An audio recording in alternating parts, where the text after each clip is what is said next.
ونشهد أن لا إله إلا الله وحده لا شريك له ولا نظير له ولا وزير له ولا مشير له ولا معلى وصل على سيد الرسل وخاتم الأنبياء المبعوث إلى كافة للناس بشيرا ونذيرا وداعيا إلى الله بإذنه وسراجا منيرا أما بعد فأعوذ بالله من الشيطان الرجيم بسم الله الرحمن الرحيم قل يا عبادي الذين أسرفوا على أنفسهم لا تقنطوا من رحمة الله إن الله يغفر الذنوب جميعا إنه هو الغفور الرحيم وقال النبي صلى الله عليه وسلم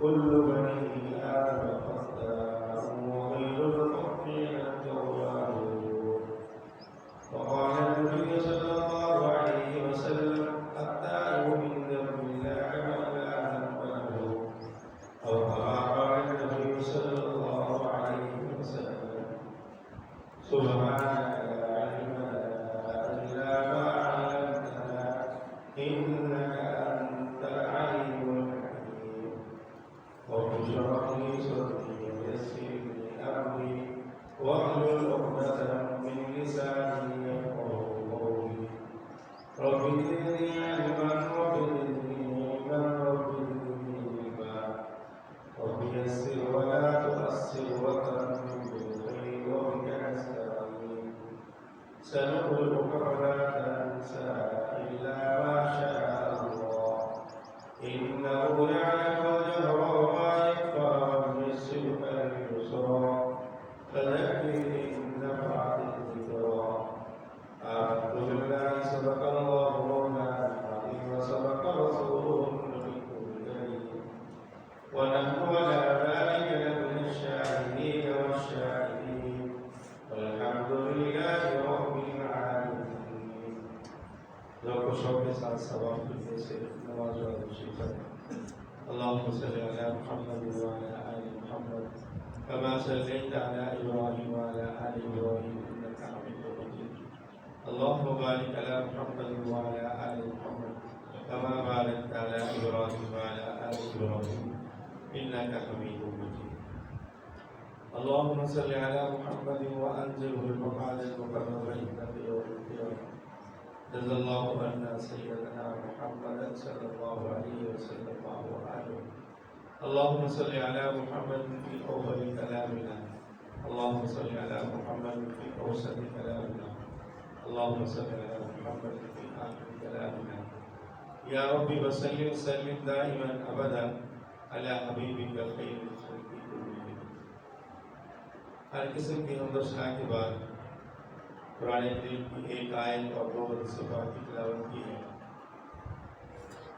قرآن کریم میں اللہ تبارک و تعالیٰ نے ارشاد فرمایا قل یا عبادی الذین اسرفوا علی انفسہم لا تقنطوا من رحمت اللہ، اے میرے پیغمبر آپ فرما دیجیے میرے بندوں الذین اسرفوا علی انفسہم، جنہوں نے ظلم کیا ہے اپنی جانوں پر، زیادتی کی ہے اپنی جانوں پر، لا تقنطوا من رحمت اللہ، وہ میری رحمت سے نا امید ہو، یعنی اپنی جانوں پر ظلم کیا ہے، زیادتی کی ہے، کیا مطلب کہ جن کاموں کو اللہ نے کرنے کا حکم دیا وہ کرتے نہیں اور جن سے منع کیا ہے اس سے روکتے نہیں، تو گویا کہ اللہ کی نافرمانی ہو رہی ہے کہ جس کام کرنے کا حکم دیا وہ کر نہیں رہے اور جس سے روکا ہے اس سے روکتے نہیں، تو گویا کہ تم اپنی جانوں کے لیے ظلم کر رہے ہو۔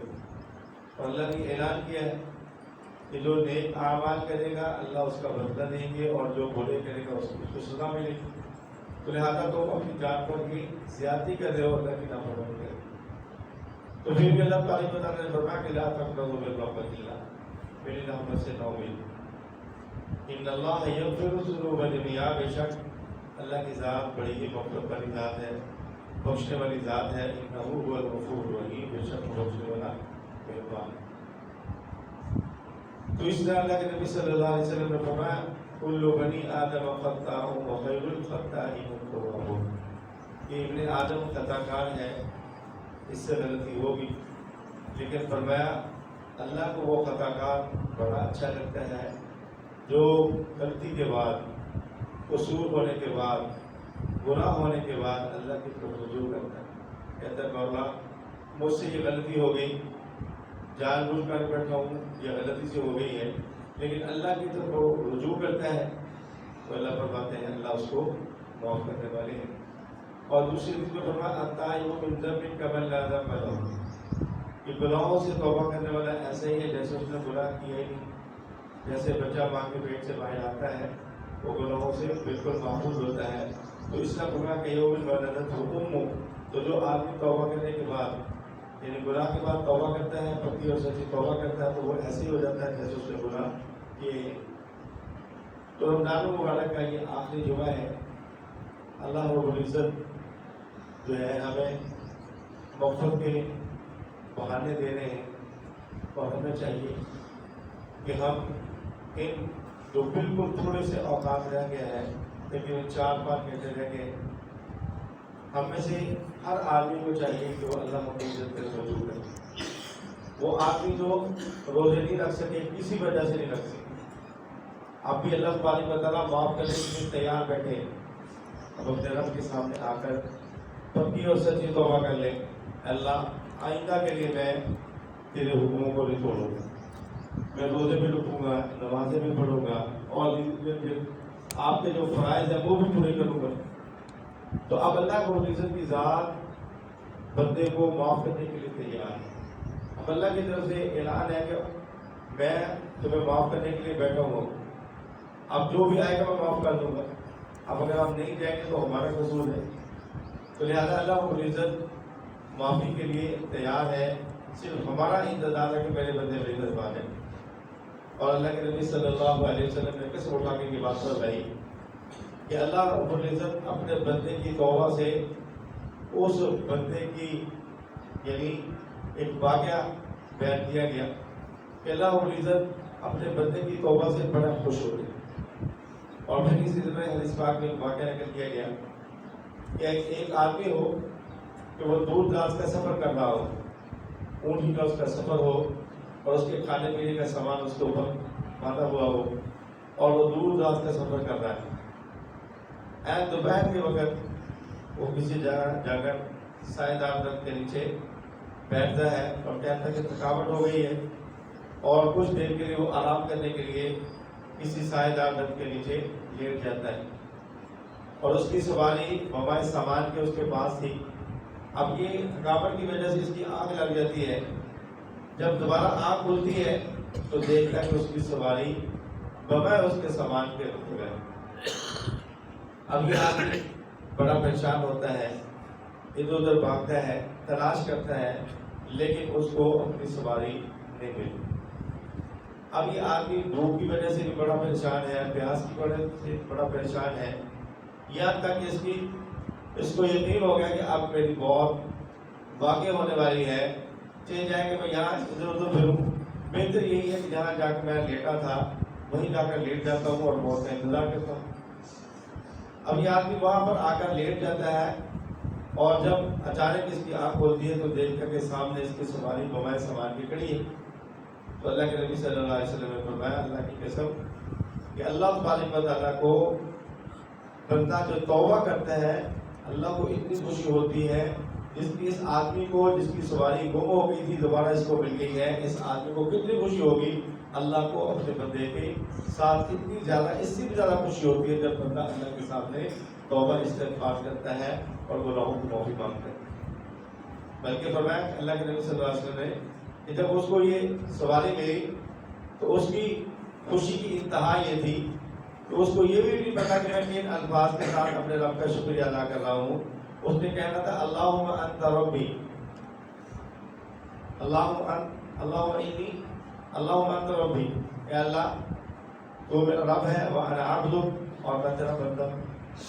اب حسن خوشی کے اندر یہ بھی یاد لگا، کہنے لگا اللہم انت عبدی وانا عبدک، اللہ تو میرا بندہ ہے، میں تیرا رب ہوں۔ تو حضور نے فرمایا کہ اخطا شدت من الفرح، کہ خوشی کی وجہ سے اس کو یہ بھی یاد رکھا کہ میں نے کس الفاظ کے ساتھ اللہ کی تعریف کرنی ہے۔ تو وہاں کہنے کا مقصد یہ ہے کہ اللہ رب العزت کو بندے کی توبہ پر بہت زیادہ خوشی ہوتی ہے، جیسے اس آدمی کو سواری ملنے پر خوشی ہوئی ہے، اس سے زیادہ اللہ کو بندے کی توبہ پر خوشی ہوتی ہے۔ اور اس طرح حدیث پاک میں بخاری شریف اور مسلم شریف کے اندر بھی ایک واقعہ ہے، اللہ کے نبی صلی اللہ علیہ وسلم نے فرمایا پہلی امتوں میں سے ایک آدمی تھا کہ جس آدمی نے 99 آدمیوں کو قتل کیا، اور ظاہر بات ہے کہ ایک آدمی کو قتل کرنا قرآن کہتا ہے وَمَن يَقْتُلْ مُؤْمِنًا مُتَعَمِّدًا فَجَزَاؤُهُ جَهَنَّمُ خَالِدًا فِيهَا، جو آدمی کسی کو ناجائز قتل کرتا ہے ایک بندے کو، اس کی سزا کیا ہے کہ وہ ہمیشہ ہمیشہ کے لیے جہنم میں جائے گا۔ تو جو آدمی 99 آدمی قتل کرے، اس کے بعد اس کو دل میں یہ بات پیدا ہوئی کہ یار میں نے بہت بڑی غلطی کی ہے، ندامت ہوئی، پشیمانی ہوئی، احساس پیدا ہوا کہ یار میں نے بہت بڑا جرم کیا کہ اللہ کے مخلوق، اللہ کے بندوں کو میں نے ناجائز طور پر قتل کر دیا۔ تو اب دل کے اندر یہ جو ہے ندامت ہوئی، اور پھر آخرت کی فکر پیدا ہوئی کہ میں نے اللہ کو کیا جواب دیا۔ تو وہ کسی آدمی سے پوچھتا کہ یار مجھے کسی ایسے آدمی کا پتہ بتاؤ، میں اس کے پاس جانا چاہتا ہوں اور اسے پوچھنا چاہتا ہوں کہ میری توبہ ہو سکتی ہے۔ تو لوگوں نے ایک عام آدمی کے بارے میں بتایا جو ایک صوفی قسم کا آدمی تھا۔ یہ آدمی جب اس کے پاس جاتا ہے، اس کو جا کر کہتا ہے کہ جب میں نے 99 آدمیوں کو قتل کیا ہے تو کیا میری کوئی بخشش کی ضرورت ہو سکتی ہے؟ اللہ میری توبہ کو قبول کر سکتے ہیں، مجھے معافی مل سکتی ہے؟ تو ایک بات یہاں سمجھنے والی یہ ہے کہ آپ کسی مسئلے کا آپ کو علم ہو تو آپ مسئلہ بتانے میں جلدی رکھیں، عالم دین کے پاس بھیجیں جو مسند عالم ہو۔ اگر آپ نے کسی مسند عالم سے مسئلہ سنا ہے اور آپ کو پختہ یاد ہے تو پھر بتانے میں کوئی حرج بھی نہیں۔ لیکن عام طور پر ہمارے یہاں ہر بندہ ڈاکٹر ہے، ہر بندہ مفتی ہے، جس سے بھی آپ دوسرے بندے سامنے دیں وہ آپ کو بتائے کہ یہ تو گولی کو، یہ دوائی کو، یہ کو مسئلہ آپ سے اپنا کہ میرا خیال کرتے ہیں ایسے ہوگا۔ بھائی دین کے مسئلے میں اپنا خیال نہیں ڈالنا چاہیے۔ دین کا اگر آپ کو صحیح طور پر مسئلہ یاد ہے، کسی مسلم عالم سے سنا ہے تو پھر آپ بتا دیں، مگر آپ کسی عالم دین کے پاس بھیجیں گے، آپ ان سے جا کے پوچھیں۔ بس اوقات بندے کے بتانے کے اندر فرق آ جاتا ہے۔ تو وہ آدمی جب اس آدمی کے پاس گیا جو صوفی قسم کا آدمی تھا، تو اس نے جا کر کہا کہ میری بخشش کی صورت ہو سکتی۔ اب وہ آدمی کچھ کہنے لگا نہیں بھائی آپ نے تو اتنے آدمی کو قتل کیا، آپ کو بخشش کیسے ہو سکتی ہے؟ آپ کو معافی کیسے مل سکتی ہے؟ آپ کے اللہ توبہ کیسے قبول کر سکتے ہیں؟ یہ نہیں ہو سکتا۔ اب اس آدمی کو غصہ آیا، اس نے اس کو اب اس نے پوری سینچری قبول کر لی۔ پھر کچھ دنوں کے بعد اس کو یہ احساس پیدا ہوا کہ یار میں تو گیا تھا کوئی کہ میری معافی کا کوئی سامان مل جائے، لیکن میں نے تو ایک اور بندے قبول کر دیا۔ پھر دوبارہ اس کے دل کے اندر یہ ندامت پیدا ہوئی، اور پھر اس نے کسی سے پوچھا کہ یار مجھے بتاؤ کہ میری توبہ کے لیے کوئی آدمی بتاؤ جس کے پاس میں جاؤں۔ تو لوگوں نے بتایا کہ فلاں علاقے کے اندر چلے جاؤ، وہاں پر کوئی عالم دین بیٹھا ہے، وہاں سے جا کر آپ اپنا مسئلہ ان کے سامنے رکھیں، کوئی نہ کوئی حل اس کا نکلائیں گے۔ اب کیا اس عالم دین کے پاس جاتا ہے تو عالم دین اس کی بات کو سنتے ہیں اور اس کو تسلی دیتے ہیں۔ یاد رکھیں کوئی آدمی ہمارے یہاں ایک بات آپ سے کرنا چاہتا ہوں، بہت سارے ساتھی نے مجھے گلا اور شکوہ کیا ہے کہ جو بندہ نماز پڑھنے نہیں آتا وہ آتا ہے تو کہتے ہیں کہ نمازی ہمارے تو کیسے دیکھتے ہیں پیتے ہیں، کہیں کسی غلط جگہ پہ آ گئے۔ میں آپ سے یہ درخواست کرتا ہوں، آپ کی مدد کرتا ہوں کہ اگر کوئی نیا ساتھی آتا ہے اس کے ساتھ آپ اتنا اخلاق کے ساتھ پیش آئیں، اتنی اس سے محبت کریں، اس کو چائے پلائیں، اس کو شربت پلائیں، اس کو بوتل پلائیں، یعنی اس کی اتنی خوشامد کریں کہ وہ بیچارہ پکا نمازی بن جائے۔ اگر خدا نہ خواستہ ہماری سرکت سے وہ بے نمازی آپ مسجد میں آیا تھا، ایک دن آیا وہ چلا گیا۔ ایک آدمی تو مجھے ایک بڑی عجیب مثال بھی دی کہ لگا کہ ایک آدمی مسجد میں گیا، تو بیچارہ جب مسجد میں گیا تو نمازی نے اس کے ساتھ اچھا بھائی تم کیسے مسجد میں گئے؟ یہ مسجد تو ہماری تھوڑی ہے، سب کی ہے، یہ تو سب اللہ کے بندوں کی ہے. اس ہر بندے نے آنا، گنہگار نے بھی آنا، متقی نے بھی آنا، عالم نے بھی آنا، غریب نے بھی آنا، امیر نے بھی آنا. تو وہ کہنے لگا کہ وہ جب نماز پڑھے آیا تو لوگوں نے اس کے ساتھ جو برتاؤ کیا، اس نے کہا آج کے بعد میں مسجد نہیں جاؤں گا. یعنی کہ وہ ایک دن شراب کھانے کے اندر چلا گیا، شراب پینے لگا تو گلاس اس کے ہاتھ سے چھوٹا اور نیچے گرا، ٹوٹ گیا. جو وہاں کا آنر تھا نا وہ بھاگا آیا. اس نے آ کر یہ نہیں کہا کہ جی آپ نے ہمارا گلاس توڑ دیا، آپ نے ہمارا نقصان کر لیا. اس نے اس کو پکڑا، لگا سر آپ کو چوٹ تو نہیں آئی؟ لگا سر آپ کو چوٹ تو نہیں آئی؟ تو شیشہ تو نہیں آپ کے ہاتھ میں لگا؟ اس کو کہنے میں خیریت سے ہوں. تو کہنے لگا آپ بتاؤ میں مسجد میں جاؤں یا شراب کھانے جاؤں؟ یہ ہمارے لیے بہت بڑا فکر ہمیں چاہیے. ہمیں اپنے برتاؤ پہ نظر اندازی کرنی چاہیے کہ اگر ہمارا کوئی ساتھی نہ ہوتا ایسا کرتا تو ہم اس کے ساتھ ایسا برتاؤ نہ کریں. کیونکہ اگر وہ آنا چھوڑ گیا تو ہم ذمہ دار ہیں اس کے. ہم سے پوچھا جائے گا کہ بندہ نماز پڑھنے کے لیے آیا تو تمہارے اس برتاؤ کی وجہ سے یہ اپنی زبان پر مسجد سے چلا گیا. تو خیر یہ ایک ضمنی بات تھی جو میں نے آپ کے سامنے عرض کی. اس آدمی جی نے کہا کہ بھئی آپ کی توبہ ضرور قبول ہوگی. آپ کے اور توبہ کے درمیان کوئی بندہ حائل نہیں ہو سکتا. یہ تو آپ کا معاملہ ہے، اللہ کا معاملہ ہے. آپ توبہ کریں، جلدی کریں توبہ کرنے کے اندر. اور پھر اس نے کہا کہ آپ ایسا کریں، آپ فلاں بستی کے اندر چلے جائیں، وہاں پر اللہ کے نیک بندے رہتے ہیں، وہاں وہ اللہ کی رحمتیں برستی ہیں، وہاں آپ چلے جائیں لیکن وہاں سے واپس نہ آنا. یہ آپ کی زندگی ہے وہی گزار دینا.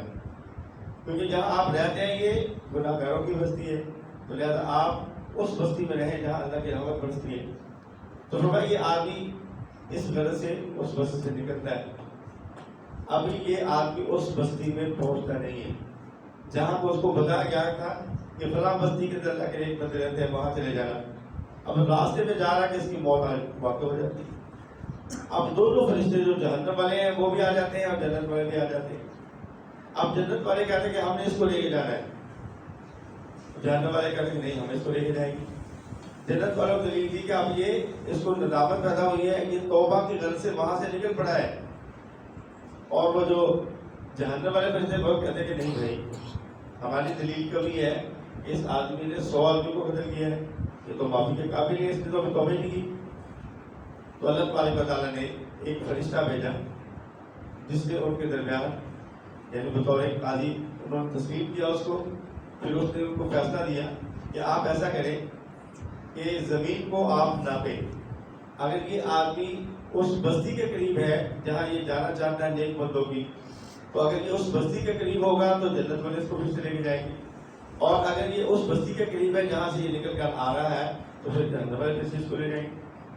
تو جب زمین کو ناپا گیا تو یہ آدمی اس بستی کے قریب تھا جو لوگ اللہ کے نیک بندے تھے. تو اس آدمی کو جنت والے فرشتے لے گئے. تو اب دیکھیے ابھی اس نے توبہ نہیں کی، ارادہ کیا ہے، اس جگہ سے نکل چکا ہے. تو اس کے باوجود اللہ رب العزت کی رحمت اتنی لا تقنطوا من رحمت اللہ کہ میری رحمت سے نا امید نہ ہو. اللہ کی رحمت اتنی وسیع ہے کہ اللہ رب العزت نے ابھی اس بندے نے توبہ نہیں کی، نکلا ارادہ کیا ہے تو اللہ تبارک و تعالیٰ نے اس کے اس ارادے کو قبول کر لیا اور اللہ تبارک و تعالیٰ نے 100 آدمی کے قاتل کو بھی معاف کر دیا. تو میرے بھائی یہ واقعہ صرف اس لیے ہے ہمارے اندر شوق پیدا ہو جائے اللہ رب العزت سے معافی مانگنے کا، ایک ہمارے دلوں کے اندر جذبہ پیدا ہو جائے کہ اللہ رب العزت ہمیں معاف کرنے کے لیے تیار بیٹھے، لیکن ہماری طرف سے نہیں رہا کہ ہم اللہ رب العزت کے دربار میں نہیں جا رہے. اور اسی طرح حسن بصری رحمۃ اللہ علیہ اس امت کے بہت بڑے ولی گزرے. ان کے پاس 3 قسم کے لوگ ہیں. آ کر اپنی شکایت کا اظہار کیا. ایک آدمی کہنے لگا حضرت کئی سال ہو گئے شادی کو لیکن ابھی تک کوئی اللہ نے اولاد نہیں دی. تو آپ نے تو کہا بھائی استغفار کیا کرو.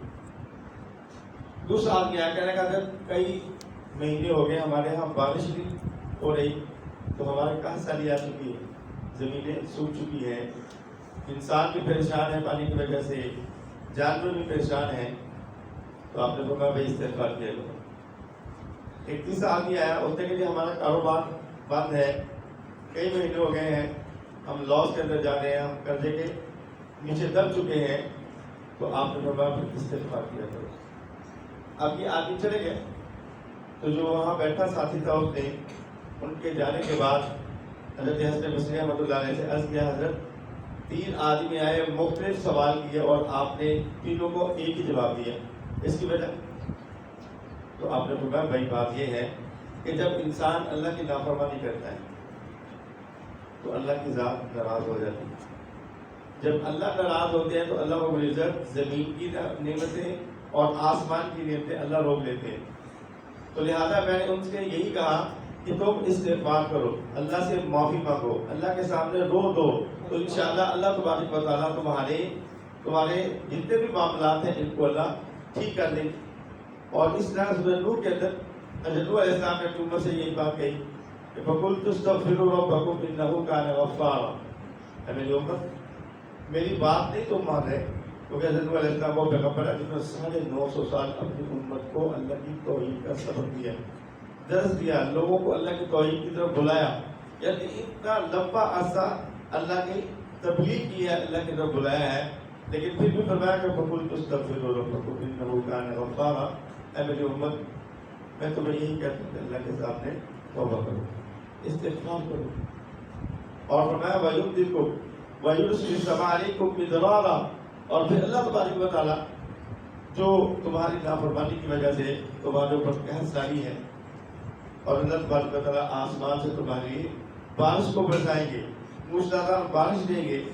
اور وَيُمْدِدْكُمْ بِأَمْوَالٍ وَبَنِينَ وَيَجْعَلْ لَكُمْ جَنَّاتٍ وَيَجْعَلْ لَكُمْ أَنْهَارًا.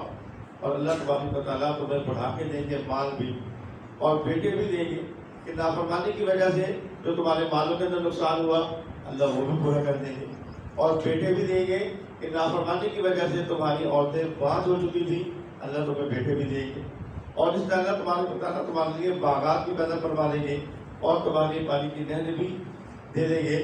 لیکن شرط یہ ہے کہ تم اللہ کے سامنے استغفار کرو. تو جو آدمی زیادہ استغفار کرتا ہے, توبہ کرتا ہے, تو حدیث پاک میں آتا ہے طوبیٰ لمن وجد فی صحیفتہ استغفارا کثیرا. حضور نے فرمایا وہ آدمی کی مبارک ہے, ورنہ وہ خوش بخت آدمی ہے کہ جس کے نامہ اعمال میں کل قیامت کے دن زیادہ سے زیادہ استغفار پایا جائے. اور اس طرح فرمایا ان اللہ یقبل توبۃ العبد ما لم یغرغر, کہ اللہ تبارک و تعالیٰ بندے کی توبہ کو اس وقت تک قبول کرتے رہتے ہیں جب تک موت کی کیفیت شروع نہ ہو. جب موت کی کیفیت شروع ہو جائے گی پھر یاد رکھیں اللہ رب العزت توبہ کو قبول نہیں کرتے. موت سے پہلے پہلے انسان کے پاس وقت ہے. یہاں تک کہ اس بات میں آتا ہے کہ جب اللہ کے نبی صلی اللہ علیہ وسلم نے یہ آیت پڑھی قل یا عبادی الذین اسرفوا علی انفسہم لا تقنطوا من رحمۃ اللہ, تو صحابہ نے عرض کیا اللہ کے رسول کیا وہ آدمی جس کے بارے میں اللہ نے کہا ان اللہ لا یغفر ان یشرک, کہ جو اللہ کے ساتھ شرک کرے گا اللہ اس کو معاف نہیں کرے گا.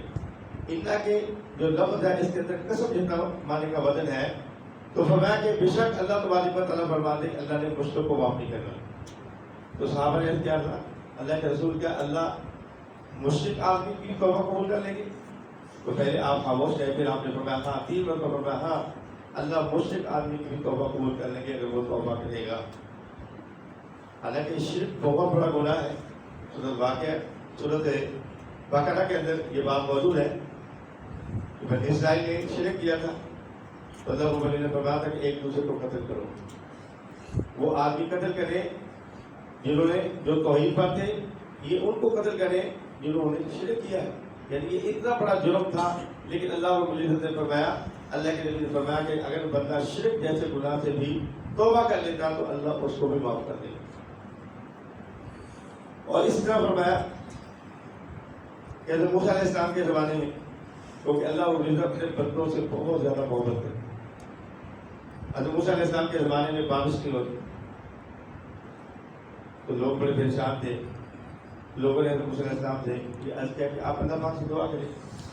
موسیٰ علیہ السلام نے اللہ پاک سے دعا کی, تو اللہ پاک نے فرمایا کہ تمہاری امت کے اندر یا بار بار یہ کہتے کہ تمہارے استسقاء کے لیے گئے, تو وہاں پر اللہ پاک اس طرح سے یہ ہے کہ موسیٰ علیہ السلام آپ اس مجلس کے اندر ایک آدمی بیٹھا ہے جو 40 سال سے ہمارا نافرمان ہے, اس ایک بندے کی وجہ سے ہم بارش نہیں دے رہے.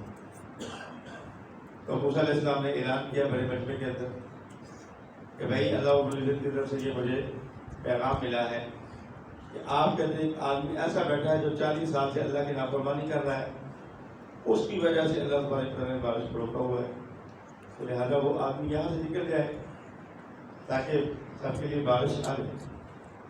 تو اب جب یہ بات اس آدمی نے سنا، ظاہر بات ہے جس آدمی کو بارے میں کہا کہ اس آدمی کو پتہ چلے گا کہ میں ہی وہ شخص ہوں۔ اب اللہ رب العزت کی رحمت دیکھے، اللہ رب العزت کا کرم دیکھے، اپنے بندوں پر شفقت اور محبت دیکھے، اب یہ آدمی مجلس سے اٹھا نہیں ہے۔ دیکھتے دیکھتے بادل آتے ہیں، بارش ہو جاتی ہے، کوئی بندہ مجلس سے اٹھا نہیں ہے۔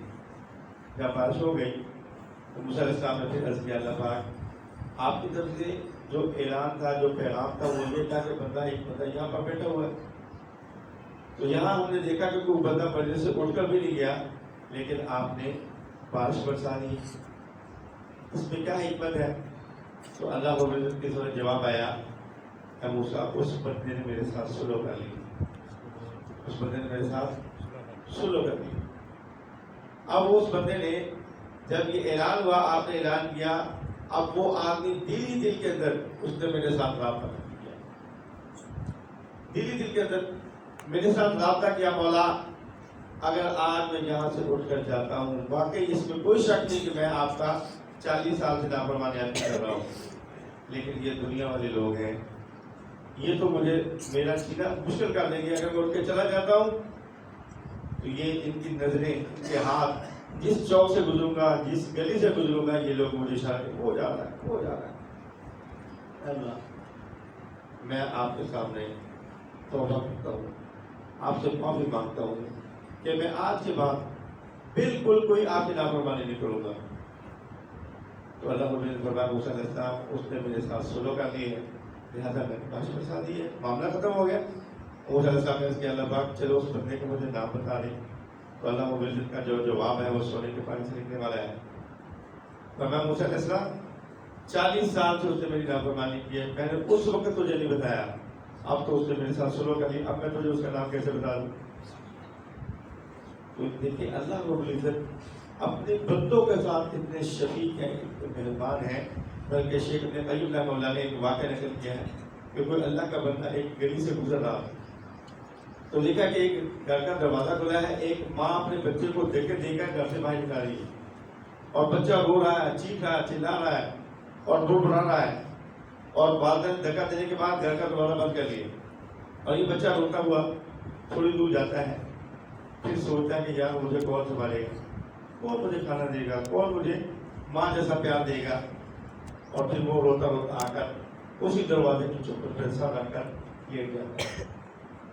کچھ دیر کے بعد اس کی والدہ دروازہ کھولتی ہے تو دیکھتی کہ اس کا بچہ اس کی چوکھٹ پر سر رکھ کے پڑا ہوا ہے، اور ماں کا، آپ کو پتا کہ اللہ رب العزت نے ماں کو بہت زیادہ بچے کی محبت رکھی ہے دل کے اندر، تو اب ماں سے رہا نہ گیا، اس نے فوراً اپنے بچے کو اٹھایا، سینے سے لگایا، پیار کیا اور کہا بیٹا دیکھ تجھے پتا تھا کہ میری ماں مجھے بہت پیار کرتی ہے اور میری ضرورتوں کو پورا کرتی ہے، اور تجھے پتا تھا کہ میری ماں کے در کے سوا میرے لیے کوئی در نہیں کھلے گا، تو تیری نافرمانی کی وجہ سے میں نے تجھے گھر سے نکالا۔ تو شیخ ابن قیم رحمہ اللہ فرماتے ہیں اللہ ارحم بعبادہ من ولدہ، فرمایا کہ دیکھو اللہ رب العزت، بلکہ کس خدا کی بات میں اللہ کی قسم، اللہ رب العزت اپنے بندوں سے اس ماں سے زیادہ رحم اور محبت کرنے والا ہے۔ لہذا ہمارا کام یہ ہے کہ ہم اللہ کے سامنے گڑ گڑائیں۔ اب وقت تھوڑا سا رہ گیا، 4-5 گھنٹے رہ گئے ہیں، اب بھی اگر ہم نے اللہ کی طرف رجوع نہ کیا تو پھر یاد رکھے مرنے کے بعد ہمیشہ کے لیے پچھتاوا ہے۔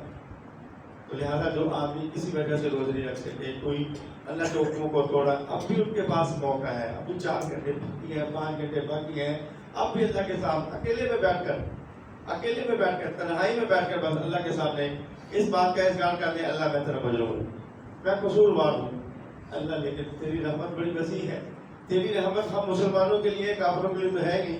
تو اس انداز کے ساتھ اللہ کے ساتھ ہم جب رابطہ کریں گے تو انشاءاللہ اللہ رب العزت ہمارے ساتھ رحم کا موقع اٹھائیں گے۔ تو اب بھی ہمارے پاس موقع ہے اللہ کی طرف رجوع کرنے۔ ada bantuan itu afdal.